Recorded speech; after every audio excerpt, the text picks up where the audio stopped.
Dis bonjour. Dis bonjour, tu leur as manqué. Coucou. Et salut à tous, c'est Jojo Cuisine. Ça fait un moment que j'avais pas posté de vidéo. Donc du coup, je vais vous poster la vidéo de Noël. Donc je vous ai fait un apéritif et je vous ai fait un dessert. Donc j'ai pas fait une bûche de Noël parce que je trouve ça que c'est classique, il faut changer un peu. Donc je vous ai fait une tarte, vous allez voir à quoi. C'était trop bon. Et du coup je vous prépare aussi un nouveau concept de vidéo. Ça arrivera janvier ou février, ça dépendra du temps que j'ai. Fini de blablater, j'espère que ça vous plaira. Et on passe tout de suite aux recettes.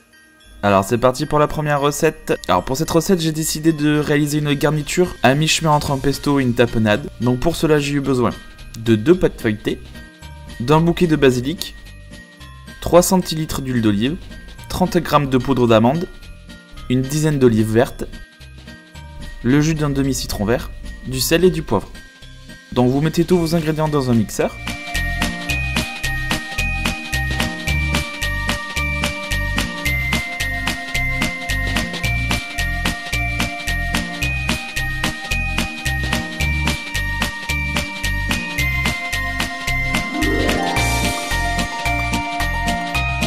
Une fois que c'est fait, vous refermez et vous mixez le tout.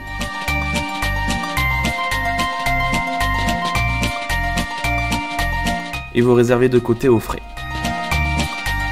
Ensuite, vous étalez une pâte feuilletée sur une plaque de cuisson et vous venez y donner une forme de sapin de Noël. Vous étalez votre garniture et vous venez recouvrir d'une deuxième pâte feuilletée et vous recoupez encore tout autour du sapin. Bien évidemment, vous ne jetez pas les parures de pâte feuilletée. Vous pouvez réaliser d'autres biscuits apéritifs. J'en suis sûr que vous en trouverez plein sur internet. Ou alors vous pouvez aussi réaliser des mini pizzas gaufres. Je vous laisse le lien de ma vidéo en haut. Une fois que c'est fait, vous venez couper tout le long des branches. Et une fois que ça c'est fait, vous prenez chaque branche et vous venez les tourner au moins 2 fois.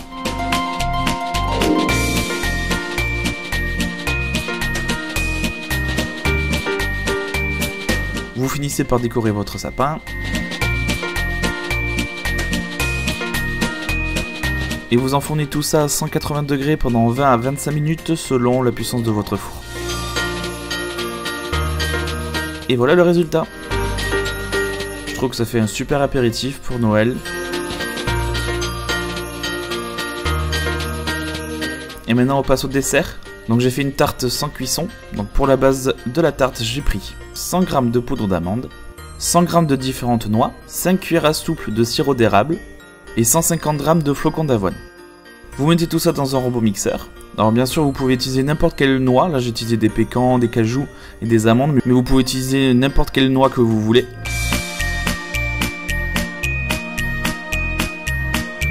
Vous pouvez aussi, au lieu de mettre de la poudre d'amande, mettre de la poudre de noix de coco. C'est vraiment personnalisable, vous faites ce que vous voulez. Une fois que tout est bien mélangé et mixé, on étale tout ça sur un plat à tarte. Et on appuie bien pour que ça prenne tout le tour de la tarte.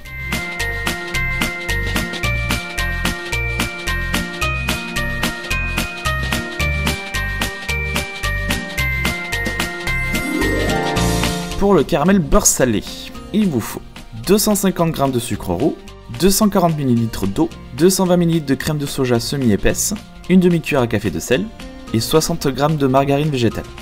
Donc vous réalisez votre caramel, vous mettez votre sucre et l'eau dans une casserole et vous faites bouillir jusqu'à ce que ça forme un joli caramel épais. Alors vous pouvez aussi utiliser du sucre semoule, ce sera beaucoup plus simple à faire un caramel, mais là j'avais que du sucre roux. Une fois que c'est bien pris, vous rajoutez la crème, le beurre, le sel et vous laissez le caramel encore 2 à 3 minutes sur le feu avant de le retirer.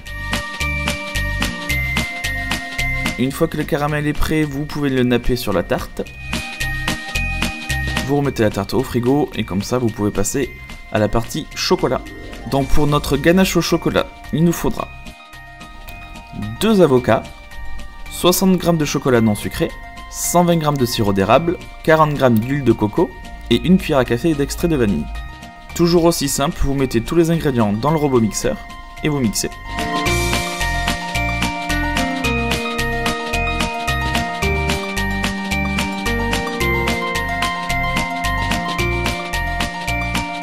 Je mets de l'huile de coco comme ça une fois au frigo, ça va se redurcir et c'est ce qui va nous permettre d'avoir une ganache bien prise. Une fois que la ganache au chocolat est prête, vous pouvez la mettre sur la tarte et vous l'étalez sur tout le dessus.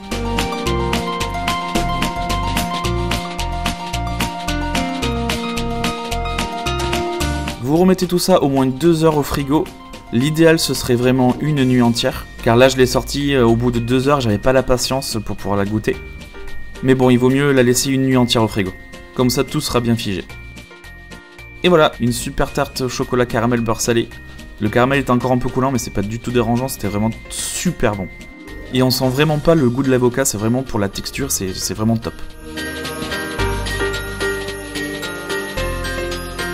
Et voilà, j'espère que cette vidéo vous aura plu. N'hésitez pas à la partager ou à commenter la vidéo. Sur ce, je vous laisse, je vous dis à l'année prochaine. Passez de très bonnes fêtes et bon appétit. Ciao!